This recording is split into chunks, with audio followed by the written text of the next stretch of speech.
ہمارے اس معاشرے میں بر صغیر میں یہ مشہور کر دیا گیا کہ جی قرآن کی تو سمجھ آ نہیں سکتی، قرآن تو اللہ کا راز ہے،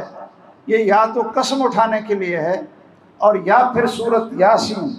اگر کوئی مرنے کے قریب ہو تو اس کی روح نہ نکل رہی ہو تو اس کے لیے ہے کہ وہاں قرآن پڑھیں، سورۃ یاسین پڑھیں، یا کبھی قسم کی ضرورت پڑ جائے تو پھر اس قرآن کو سر پہ اٹھا لیں،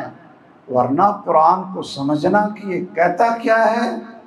اور یہ ہم سے تقاضا کیا کرتا ہے، اللہ ذوالجلال کا ہم سے مطالبہ کیا ہے۔ وہ کہتے تھے یہ قرآن اور حدیث آپ نہیں سمجھ سکتے ہیں، یہ تو اللہ کا راز ہے،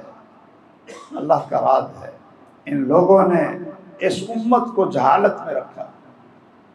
اور اللہ کا شکر ہے کہ یہ قرآن کے فہم کی تحریک یہ اس بر صغیر میں شاہ ولی اللہ کے دور سے بھی پہلے شاہ احمد سرہندی، جن کو مجدد الفسانی کہتے ہیں، انہوں نے اس تحریک کو چلایا کہ قرآن پڑھو اللہ کے بندو، رسول اللہ کی حدیث پڑھو۔ تم یہ فقہ پڑھ پڑھ کر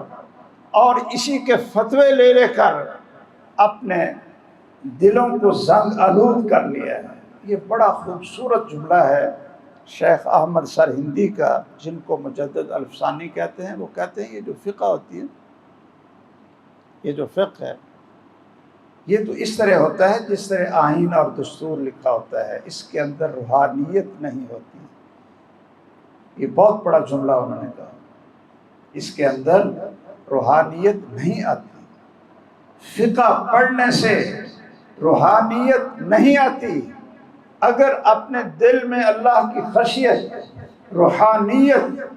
اور اللہ کے ساتھ تعلق اور محبت کو پیدا کرنا چاہتے ہو تو پھر قرآن کو پڑھو اور رسول اللہ صلی اللہ علیہ وسلم کی حدیث کو پڑھو۔